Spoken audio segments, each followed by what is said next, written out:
আলহামদুলিল্লাহি রাব্বিল আলামিন ওয়াসসালাতু ওয়াসসালামু আলা রাসূলিহিল কারীম ওয়া আলা আলিহি ওয়া সাহবিহি ওয়া আহলি বাইতি আজমাইন।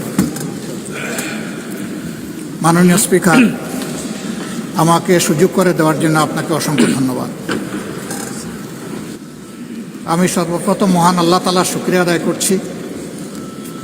আপনাকে ধন্যবাদ জ্ঞাপন করার পাশাপাশি সারা দেশবাসী এবং বিশেষ করে আমার নির্বাচনী এলাকার সম্মানিত জনগণকে ধন্যবাদ এবং কৃতজ্ঞতা জ্ঞাপন করছি।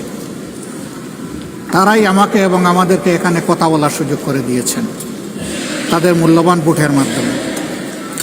আমি গভীর শ্রদ্ধার সাথে স্মরণ করছি 47, 52, 71, 90 শাপলা চত্বরের সম্মানিত শহীদবৃন্দকে এবং ফ্যাসিস্ট আমলে 15.5 বৎসর যারা নির্যাতিত হয়ে দুনিয়া থেকে বিদায় নিয়েছেন, লড়াই করেছেন, আহত হয়েছেন, পঙ্গু হয়েছেন, আয়নাগরের বন্দী হয়েছেন, বিভিন্নভাবে যারা নিগৃহীত হয়েছেন, বিশেষভাবে আমি গভীর শ্রদ্ধার সাথে স্মরণ করছি 24 জুলাইয়ে যারা বুক চিতিয়ে লড়াই করে আমাদেরকে আজকের এই সংসদ গঠন করার সুযোগ তৈরি করে দিয়েছেন। তাদের মধ্যে যারা নির্যাতিত হয়ে দুনিয়া থেকে বিদায় নিয়েছেন, মহান রব্বুল আলমিনের দরবারে দোয়া করি আল্লাহ তাদের সকলকে শহীদ হিসাবে কবুল করুন। যারা আহত পঙ্গু হয়েছেন, আল্লাহ তাদেরকে সুস্থতার নিয়ামত দান করুন। আমরা সকলের প্রতি গভীর শ্রদ্ধাশীল, কৃতজ্ঞ, ঋণী। আজকের এই সংসদ গতানুগতিক কোনো সংসদ নয়, এটা 24 রক্তের উপর দাঁড়িয়ে থাকা একটি সংসদ।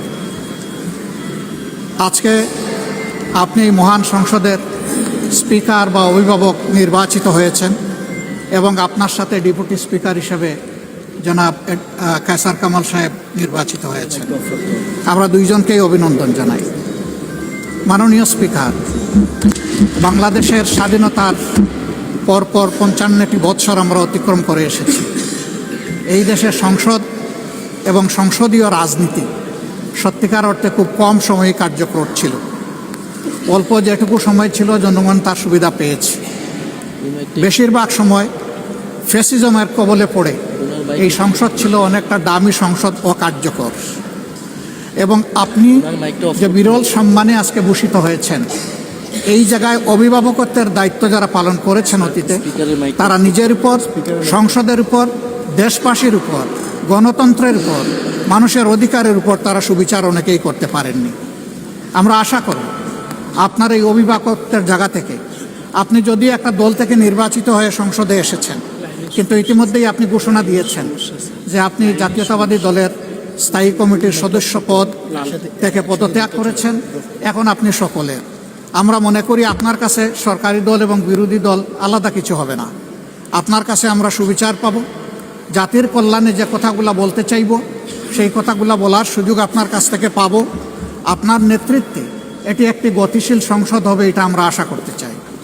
আমরা আশা করতে চাই অতীতে যে মন্দ নজির সৃষ্টি হয়েছে বিভিন্ন সময়, এটি নতুন করে আর হবে না। আজকের এই সংসদে অনেক তরুণ সদস্য এখানে আজকে এসেছেন। আমিও বয়সে একটু বেশি হলেও আমিও তরুণ। আমার জীবনে এটা প্রথমে এই সংসদে ঢোকা, সুতরাং আমিও তরুণদের একজন।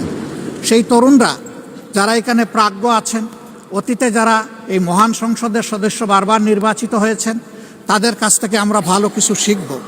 আমরা অতীতের সংসদগুলোতে দেখেছি এখানে দেশের মানুষের কল্যাণ বিবেচনায় আলোচনা না হয়ে মানুষের চরিত্র হননের জন্য এখানে বিপুল সময় ব্যয় করা হয়েছে। আমি আপনাকে বিনীতভাবে অনুরোধ করব, এই সংসদ যেন কারো চরিত্র হননের কেন্দ্রে পরিণত না হয়। আপনার কাছ থেকে কেউ সামান্যতম সুযোগও যেন এই ব্যাপারে না পায়।